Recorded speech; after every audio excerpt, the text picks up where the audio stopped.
अस्सलाम वालेकुम, क्या हाल चाल है आप सब लोगों का? ठीक ठाक हैं। तो आज मैं जो हूँ यूनिवर्सिटी ऑफ एडिनबरा के पास हूँ, एक फेरीमेट्स यहाँ पे एक गार्डन है, वहाँ पे मैं हूँ। और मेरे साथ आज एक क्या कहते हैं, एक पर्सनैलिटी हैं जो कि स्कॉलरशिप के थ्रू एडिनबरा आए हैं अपना थर्ड सेमेस्टर पूरा करने के लिए। तो मुझे इस बारे में नहीं इतना पता स्कॉलरशिप किस मामले में है, क्या कर रहे हैं, कैसे वो आए, किस तरह आए, कैसे पहुँचे, क्या क्या उनको क्या कहते हैं डिफ़िकल्टीज़ आई इस मामले में। तो उस सारी चीज़ों के लिए हम क्या करेंगे, आज उनसे क्वेश्चन पूछेंगे। ठीक है, मैं स्टार्ट करते हैं उनकी, मैं थोड़ा सा इंट्रोड्यूस करा दूं। वो पाकिस्तान से आए हैं, पाकिस्तान से लाहौर एक सिटी है वहाँ से आए हैं, और यहाँ पे वो स्कॉलरशिप कर रहे हैं, स्कॉलरशिप पे आए हैं और यहाँ पे स्टडी कर रहे हैं फॉर MSc, और माशाल्लाह वो डॉक्टर भी हैं। तो his name is doctor Hamza Khalid. अस्सलाम वालेकुम भाईजान। वालेकुम सलाम, कैसे हैं? ठीक ठाक है? थैंक यू सो मच सबसे पहले कि आपने इनवाइट किया आज, और आपने ये एक इंफॉर्मेटिव वीडियो बनाने का एक इनिशिएटिव लिया है। और मैंने भी आपकी एक दो वीडियोस देखी हैं इनिशियली, और आई वाज रियली इंस्पायर्ड। और ये बाकी काफ़ी इंफॉर्मेटिव होती हैं उन लोगों के लिए जो बिल्कुल स्टार्टर्स होते हैं किसी भी प्रोग्राम के लिए। तो विद दीज रिमार्क्स, स्कॉलरशिप जो मेरी पर्टिकुलर है, इसका नाम है इरेस्मस स्कॉलरशिप, इरेस्मस मंडस स्कॉलरशिप। और ये वाकई हमारे पाकिस्तान में भी it's already quite known to people. ये एक मास्टर स्कॉलरशिप है, और जो कि यूरोपियन यूनियन EU इसको फंड करता है। और ये तकरीबन अगर मैं जनरली स्कॉलरशिप के बारे में बात करूं तो तकरीबन 100 के करीब मास्टर प्रोग्राम्स हैं डिफरेंट फील्ड्स में, starting from engineering, software, computer software, electrical engineering, mechanical, जितने भी तमाम प्रोग्राम्स हैं ना, चाहे वो ह्यूमन हेल्थ साइंसेस से रिलेटेड हैं, मैथमेटिक्स से रिलेटेड हैं, सोशल साइंसेस की तमाम range, history, literature, languages, dancing, even हर तरह की जो एक आप सोच सकते हैं ना प्रोग्राम, उस तरह के ये तकरीबन 100 के करीब जो प्रोग्राम्स हैं वो ये स्कॉलरशिप ऑफ़र करती है। और ये बेसिकली मास्टर्स डिग्री स्कॉलरशिप होती है, और इसको हम इरेस्मस मंडस जॉइंट मास्टर डिग्री EMJMD भी कहते हैं, और इरेस्मस प्लस, अब ज़्यादातर लोग इसको जो है ना इरेस्मस प्लस स्कॉलरशिप भी कहते हैं। इनिशियली आज से 5-6 साल पहले तक इसकी PhD स्कॉलरशिप्स भी होती थी, लेकिन अब ये सिर्फ मास्टर स्कॉलरशिप्स हैं जो ये यूरोपियन यूनियन ऑफ़र करता है। और ये मैं लिंक आपको भेजूंगा, तो वो आप इसके साथ मतलब चला सकते हैं। अच्छा, मेरा जो क्वेश्चन जो आप स्टार्ट होते हैं वो ये है कि आपने ये स्कॉलरशिप कैसे गेट किया? आपको किसी यूनिवर्सिटी से पता चला, या आपने फेसबुक का कोई पेज आपने देखा था? कौन सा ऐसा सोर्स था जहाँ से आपने ये स्कॉलरशिप ली है? सबसे पहले तो जी इसका तो मुझे तो काफ़ी, क्योंकि हमारी यूनिवर्सिटी में ही एक और एप्लीकेंट थे, उन्होंने ये स्कॉलरशिप विन किया था, तो मुझे इसका अंदाज़ा था। लेकिन ये कि फेसबुक पे इसका एक ग्रुप है जो कि काफ़ी वाइब्रेंट है, काफ़ी इंफॉर्मेटिव है, वो उसी के ज़रिए मैं ज़्यादा इसके साथ इन टच रहा और मैंने अप्लाई किया। इरेस्मस मंडस पाकिस्तान के नाम से ये ग्रुप है, इसका भी लिंक मैं आपको मतलब इसके साथ हम अटैच कर देते हैं। तो जो लोग प्रोस्पेक्टिव एप्लीकेंट्स हैं वो इस ग्रुप को ज्वाइन कर सकते हैं, और उसमें काफ़ी जो है वो आपको वैल्यूएबल इन्फॉर्मेशन मिलेगी। स्कॉलरशिप जैसे मैंने पहले बताया कि ये 100 से डिफरेंट प्रोग्राम्स हैं, लिहाजा हर प्रोग्राम की जो बेसिक रिक्वायरमेंट है ना वो डिफ़र करती है।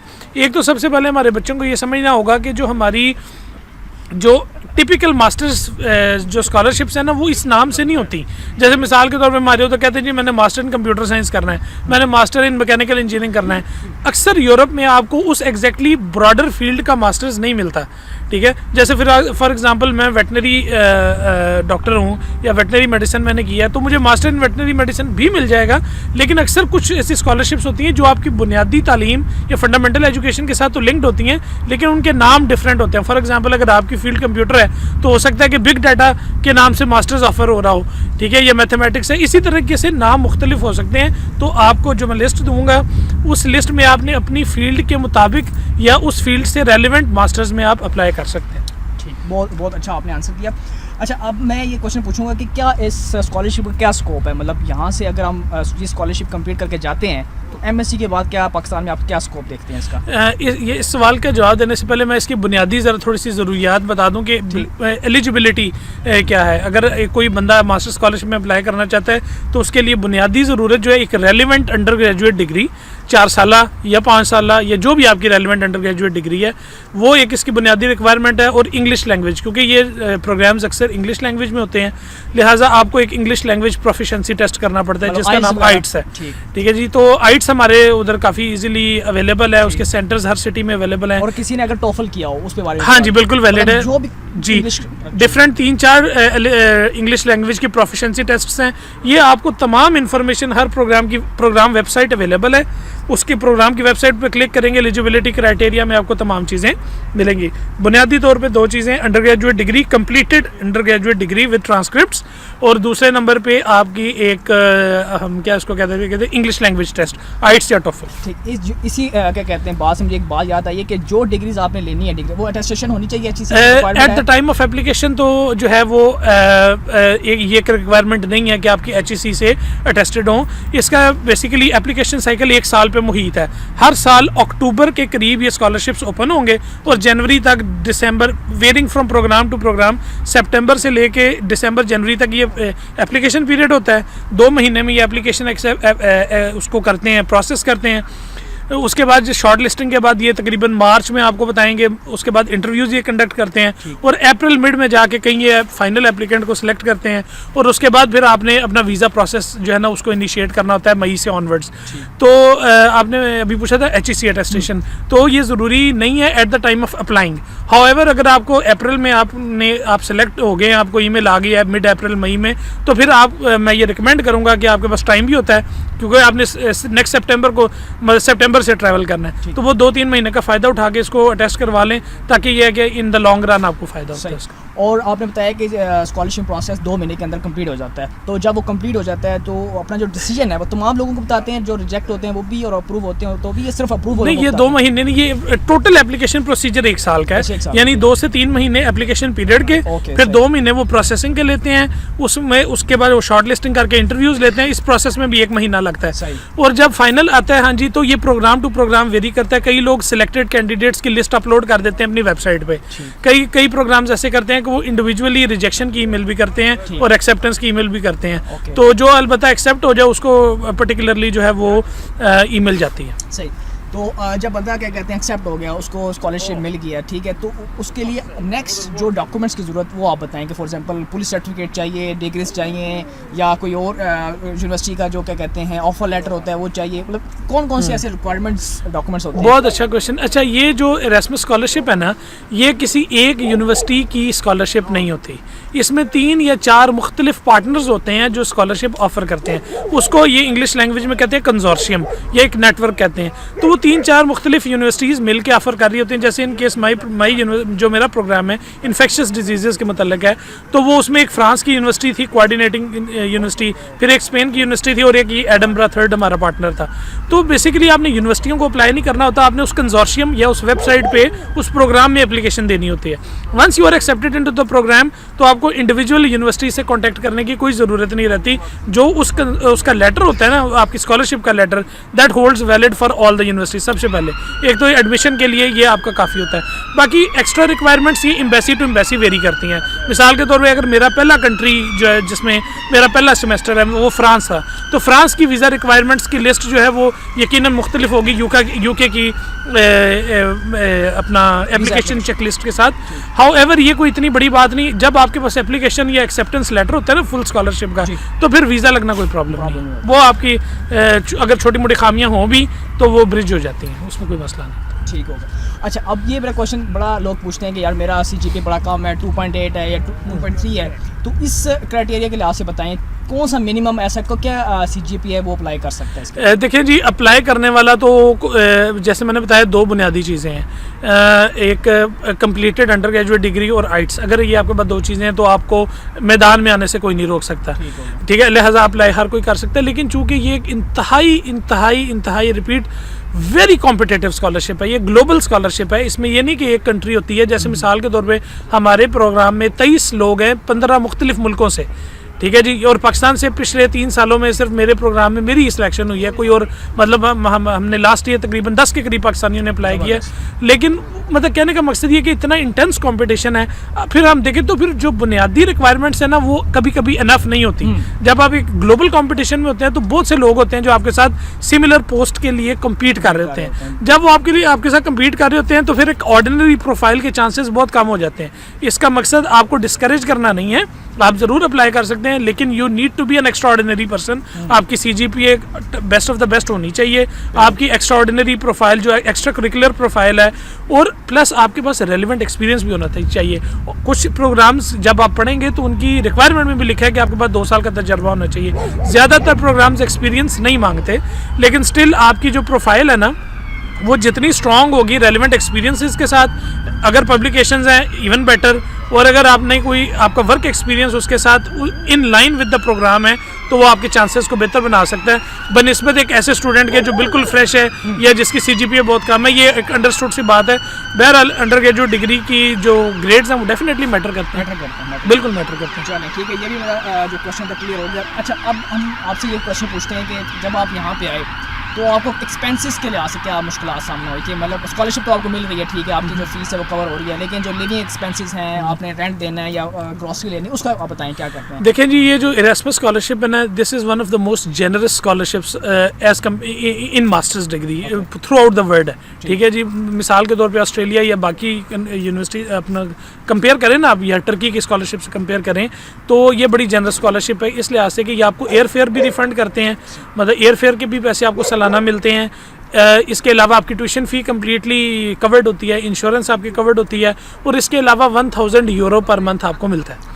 ठीक है जी, और इस 1000 यूरो में आपने अपनी रहाइश, अपना खाना पीना, अपने तमाम लिविंग एक्सपेंसेस को कवर करना होता है। अब ये आपके लिविंग एक्सपेंसेस मैटर करते हैं कि आप किस कंट्री में रह रहे हैं। मिसाल के तौर पे अगर आप इटली या स्पेन में किसी जगह पे हैं तो मुमकिन है कि वो आपके लिविंग एक्सपेंसेस जो हैं वो कम हो, लेकिन अगर आप इस मिसाल के तौर पे UK में हैं या लंदन में हैं या किसी बड़े जैसे बार्सिलोना जैसा सिटी है जो कि कैपिटल सिटी है, या पेरिस में है मिसाल के तौर पे अगर फ्रांस में है, तो अगर आपकी यूनिवर्सिटी जो है वो बड़े शहरों में लोकेटेड है तो वो आपके लिविंग एक्सपेंसेस बढ़ जाते हैं। हाउएवर ये जो इन्होंने बेंचमार्क 1000 यूरो का सेट किया हुआ है ना, ये keeping in view all these factors किया हुआ है। लिहाजा अगर मिसाल के तौर पे आपके पास 1000 यूरो है तो ये मतलब एक अकेला बच्चा जो एक MPhil कर रहा है या मास्टर कर रहा है वो 1000 यूरो में यूरोप के किसी भी हिस्से में 1 महीने में बड़ा अच्छे तरीके से सर्वाइव कर सकते हैं। मतलब सिंगल पर्सन काफ़ी बहुत बिल्कुल जी, आपका एक कमरे एक बंदे का किराया और खाना पीना हर चीज़ बड़ा खुला डुला आपका उसमें मैनेज हो जाता है, बिल्कुल मैनेज हो जाता है। अच्छा, अब ये हमें बताइए कि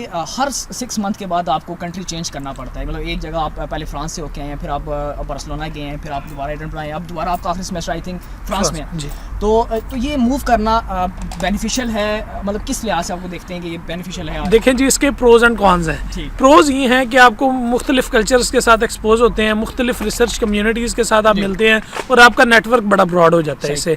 ठीक है, फिर आपको ये भी समझ आ जाती है कि भाई किस यूनिवर्सिटी या किस मुल्क में काम करने का मिजाज क्या है। तो मिसाल के तौर पे अगर फ्रांस या स्पेन या आपकी जो भी कंट्री होती है उसके मुताबिक आपको एक तो आपका VN बड़ा ब्रॉड होता है, फिर प्लस आप डिफरेंट कम्युनिटीज़ को मिलते हैं तो आप लर्न करते हैं। इसके साथ इसके चैलेंजेस भी हैं, मतलब ये फैंसी तो बहुत लगता है कि भाई 6 महीने उधर 6 महीने उधर 6 महीने उधर, लेकिन इसके साथ इसके चैलेंजेस भी हैं। मतलब हर 6 महीने बाद रीलोकेट करना इतना ईजी नहीं होता, प्लस आपको हर जगह की वीज़ा रिक्वायरमेंट्स को फुलफ़िल करना पड़ता है, रेजिडेंस परमिट की रिक्वायरमेंट्स को फुलफ़िल करना पड़ता है। और इसके अलावा साथ ये कि जब भी आप नई जगह जाते हैं तो उसकी रेजिडेंस को फाइंड करना, जिधर आपने जाना है उस शहर में जाके एक्लेमेटाइज होना है। So it comes with challenges. However इसके जो लर्निंग है वो भी आपकी बहुत ज़्यादा, और आपका नेटवर्क बहुत ब्रॉड होता है और आपको ज़्यादा से ज़्यादा आपकी फ्यूचर अपॉर्चुनिटीज़ भी मिलती हैं। बिल्कुल, मतलब इंसान जो है थोड़ा रिसर्च क्रिटिकल ज़्यादा हो जाता है। बिल्कुल सही कह रहे हैं, बिल्कुल सही कह रहे हैं। अच्छा, अब आप मुझे बताएं, आप बिल्कुल आखिरी क्या कहते हैं हिस्से में स्कॉलरशिप के, तो आपने क्या अभी तक बताएंगे लोगों को, क्या आप अचीव कर लिया? आप कैसे समझते हैं कि मैं पहले पाकिस्तान में ऐसा था और अब मैं थोड़ा सा उस लिहाज से बेहतर हूँ? देखिए जी, ये ट्रैवलिंग इन इटसेल्फ एक सबसे पहले इंसान को जो है ना बड़ा ग्रूम करती है। उसके बाद हमारा एजुकेशन सिस्टम भी बहुत अच्छा है, मैं उसको अंडरमाइन नहीं कर रहा, लेकिन बहरहाल ये जो दुनिया के तरक्की याफ्ता ममालिक है, इनकी यूनिवर्सिटीज़, इनके सब्जेक्ट्स और इनमें जो रिसर्च और एजुकेशन की क्वालिटी है वो हमसे बहुत आगे है। तो उस जब एनवायरनमेंट और एक कॉम्पिटिटिव स्टडी एनवायरनमेंट में आते हैं तो तो आप एज एन ओवरऑल आपको वो चैलेंज करता है, आपके माइंड को चैलेंज करता है। तो जब आप उस इन्वायरमेंट में आके मेहनत करते हैं तो डेफिनेटली आप जो इंसान आप 1 साल पहले थे वो आप 1 साल बाद नहीं होते। तो once they make you think in two different angles of a particular thing, तो इंसान उसे ग्रूम करता है, लर्न करता है, और इस तरह इंसान की पर्सनैलिटी में भी चेंजेस आती हैं और इंसान इम्प्रूव करता है। ठीक, तो कोई ऐसा वाक़या बताएं जो आपको सबसे मुश्किल लगे पूरे टर्नओवर में या पूरे अरसे में या पूरे टाइम पीरियड के अंदर, आपने कहा यार दिस इज़ द टफेस्ट, क्या कहते हैं, टेंशन है जो मुझे लगी हुई है जो ख़त्म हो जाए, कोई ऐसा एक वाक़या जो आप शेयर करना चाहते हैं? देखें जी, मैं ज़रूर ये बात करूँगा कि ना फैंसी तो बहुत लगता है लेकिन बड़ा मुश्किल है। मतलब इधर एजुकेशन, इधर रहना है, इधर के कंपटीशन में एजुकेशन हासिल करना, तो it requires a lot of hard work. तो और प्लस इसके साथ साबित कदमी बड़ी चाहिए, इस्तकामत चाहिए।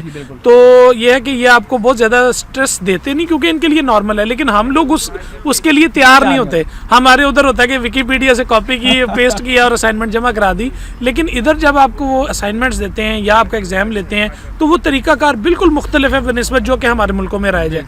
तो लिहाजा ये जब आप स्टेप लें तो आप इसलिए सबसे पहले पर्टिकुलरली अपने दिमाग को रेडी करें कि I am not going there for enjoyment. वो 2 साल आपके लिए वाकई जो है ना, वो आप इस इरादे से हैं कि मैंने मेहनत करनी है, और जो फिर मेहनत करता है अल्लाह ताला उसको रिवॉर्ड करते हैं।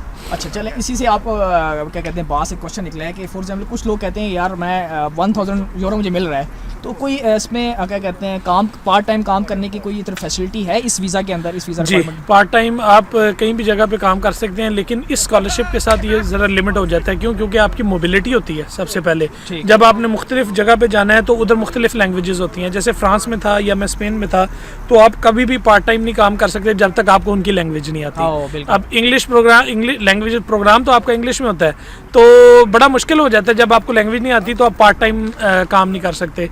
और इसके अलावा भी चूँकि ये आपको पे कर रहे होते हैं, लिहाजा इन्होंने इसके स्ट्रेस लेवल और इसमें जो वर्कलोड है वो इतना ज़्यादा होता है कि इंसान कभी पार्ट टाइम काम के बारे में सोचता भी नहीं है, सोचना चाहिए भी नहीं, क्योंकि आप एक प्राइमरी मकसद के लिए आए हैं। अगर आपका वो काम मुनासिब से पैसों में हो रहा है तो मेरा ख्याल है पैसे की लालच की बजाय अपने आप को एकेडमिकली और प्रोफेशनली इतना इंप्रूव करें कि कल को वो आपको पे ऑफ करें। बिल्कुल सही बात, क्योंकि इसमें आपकी जेब से कोई खर्चा नहीं है। ठीक है, आप एप्लीकेशन से लेके यहाँ तक पहुँचने तक आपकी जेब से 1 रुपया नहीं खर्चा होता। Even embassies visa processing fee भी नहीं लेती। ज़बरदस्त। ठीक है, ये इतना प्रेस्टिजियस स्कॉलरशिप है, लिहाजा अगर आपको मुनासिब से पैसे मिल रहे हैं तो छोटे से मतलब फ़ायदे के लिए, पार्ट टाइम के लिए फिर इंसान की स्टडी सफ़र करती है। सही। तो फिर आप वो कभी पेस अप नहीं कर नहीं सकते। ठीक, तो क्या कहते हैं, लास्ट आपसे क्वेश्चन ये है कि आप एडवाइस करें कोई ऐसी कि फॉर एग्जांपल जो बच्चे हैं बैचलर करके मतलब फ़ौरन से अप्लाई करना शुरू करते हैं स्कॉलरशिप, बड़े क्या कहते हैं क्यूरियस होते हैं यार मुझे स्कॉलरशिप चाहिए ही चाहिए, तो उसके लिए आपको क्या मशवरा, क्या एडवाइस देते हैं कि वो किस तरह एक पूरे ट्रैक पे लेके चलें? वो देखिए जी, जैसे ही आप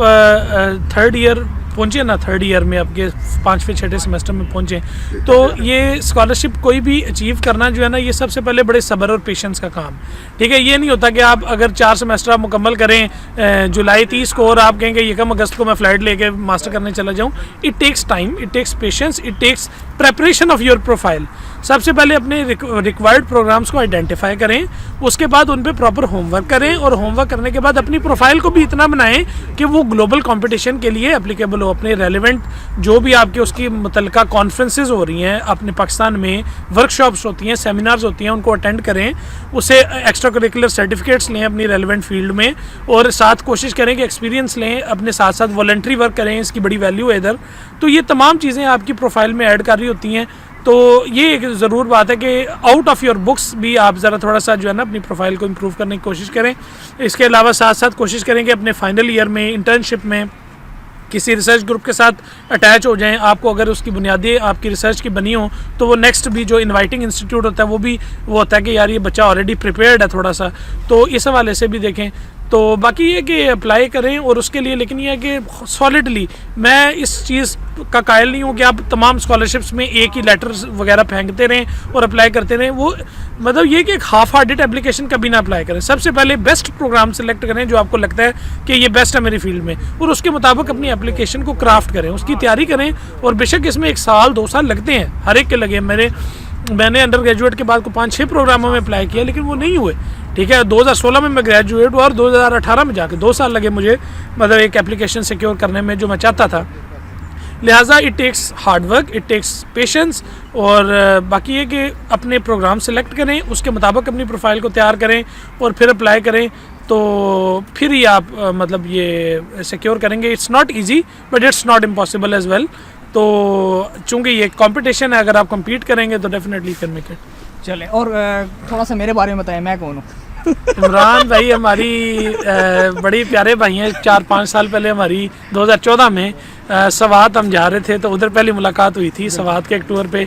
4 दोस्त हम थे अपनी यूनिवर्सिटी से, और 4 ही जो है इमरान भाई थे, और इनके साथ जुनेद भाई और 2 लोग और थे. तो हमने बड़ा उसमें एंजॉय किया था. 3 दिन का हमारा ट्रिप था एक प्राइवेट टूर कंपनी के साथ सवात का. तो उसमें हमारी मुलाकात हुई, और आज तकरीबन 5 साल बाद हमारी दोबारा मुलाकात हो रही है प्रदेश में. तो थैंक यू सो मच. और ये आपने जो सिलसिला स्टार्ट किया लोगों को इन्फॉर्मेशन का ज़रिया देने का, अल्लाह ताला इसे कबूल फरमाए. और this is one way in which we can serve our community. तो ये बड़ी अच्छी बात है. तो कोशिश करें कि काइंडनेस को स्प्रेड करें. हमेशा इसे मतलब a candle loses nothing in burning another candle. तो हमारा कुछ नहीं जाता. We are willing to guide people. लेकिन कुछ थोड़ा सा मैं ये इस बात में ज़रूर एम्फसाइज़ करना चाहता हूँ कि मुझे कम से कम एटलीस्ट, और आपको भी इमरान भाई, कम से कम 5 से 10 लोग डेली कांटेक्ट करते हैं कि जी हमें गाइड करें. जितना हमारे पास अवेलेबल टाइम होता है हम अपनी पूरी कोशिश करते हैं कि यार हर एक को रिस्पॉन्ड करें.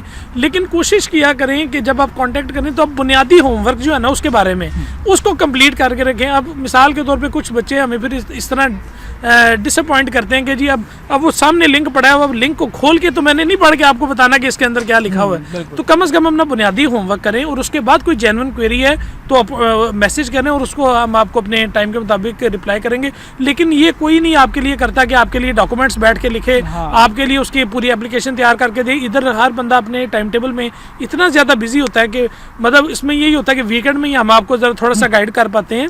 लेकिन उसके लिए आपसे रिक्वेस्ट ये है कि सबसे पहले आप अपना बुनियादी होमवर्क कंप्लीट करें, और उसके बाद कोई जेन्युइन क्वेरी हो तो वो हमें लिखें, इंशाल्लाह हम एंटरटेन करेंगे. चलें जरा आप थोड़ा पकड़ें, मैं थोड़ा सा अपने ऑडियंस से मुलाकात कर लें. जी जनाब, तो आप लोगों ने आज का इंटरव्यू देखा है, सुना है, तो आप लोगों को उम्मीद है कि आप लोगों को ये चीज़ अच्छी लगी होगी. और मेरा ये मिशन आगे भी कंटिन्यू रहेगा. मुझे मज़ीद अगर कोई पाकिस्तानी मेरा दोस्त आके या मुझे मिलता है, मुझे बताता है कि मैं यहाँ पे आया हूँ, तो मैं डेफिनेटली उससे भी ये सारा इंटरव्यू दोबारा करूँगा कि कैसे क्या मुश्किलात हैं, क्या सिचुएशन थी. तो ये बात रखें, उन्होंने बड़ी अच्छी बात की है, slow and study and win the race. कि इंसान कभी ये नहीं कहता कि मेरे पास अभी सब कुछ आ जाए. तो मैंने 2014 के अंदर एमफिल कंप्लीट किया था, और मेरे पास 4 साल मैंने कंटिन्यूसली कहते हैं काम करता रहा एक स्कॉलरशिप को क्या कहते हैं गेन करने के लिए. तो बिल्कुल उन्होंने बड़ी अच्छी बात की. अगर जब तक आपके अंदर पेशेंस नहीं है ना, तो आप कभी भी कोई चीज़ अचीव नहीं कर सकते. आप पेशेंस रखें, अल्लाह ताला पे भरोसा रखें, अल्लाह ताला इंशाल्लाह उस चीज़ को लाजमी आपके लिए क्या कहते हैं तकदीर में लिख के देगा आपको. तो उन्होंने बात की क्या कहते हैं GPA CGPA जो भी आपका कम है ज़्यादा है सिचुएशन है. लेकिन एक बात मैं इसमें ऐड करूँगा, अगर आपका GPA कम भी है ना, तो आप लोगों ने मायूस नहीं होना. आपने अपना वर्क एक्सपीरियंस इतना कर लें कि आपको उस चीज़ के लेवल तक आप पहुँचे. लाइक वर्क एक्सपीरियंस के लिहाज से कि अगर आपने एजुकेशन फील्ड में जाना है तो आप पब्लिकेशन उसमें करें, आप रिसर्च सेंटर को ज्वाइन करें पाकिस्तान के अंदर. ठीक है, पाकिस्तान के अंदर थोड़ा सा ये है कि लोग रिसर्च की तरफ नहीं जाते. लोग कहते हैं मैं रट्टा लगा लूँ, मैं ये कर लूँ, मैं ये कर लूँ, लेकिन लोग रिसर्च की तरफ नहीं जाते. रिसर्च की तरफ नहीं जाएंगे, पाकिस्तान कभी तरक्की नहीं करेगा. यहाँ पे जो रिसर्च मैंने आगे देखी है वो मेरे ख्याल में हम उस लेवल तक पहुँचने के लिए हमें 20-30 साल लगेंगे अगर हम कंटिन्यूसली रिसर्च करें. तो अल्लाह ताला से उम्मीद ये है कि हमारी कम्युनिटी को इस चीज़ को समझने की तौफीक दे, और जितने यहाँ से लोग पढ़ के पाकिस्तान जा रहे हैं, वहाँ पे सर्व कर रहे हैं, अल्लाह ताला उनको हिम्मत अता फरमाए ताकि वो इस चीज़ के अंदर एक बेहतरी पैदा करें और हम इस लेवल तक पहुँच सकेंगे ताकि दूसरी कंट्रीज़ को हम कम्पीट कर सकें. तो मेरे ख्याल में आज बहुत ज़्यादा एजुकेशनल इंटरव्यू हो चुका है. तो अगले इंटरव्यूज़ के अंदर देखेंगे कहाँ हम जाते हैं, कौन सा इंटरव्यू हम लेते हैं. तो see you guys in next vlog.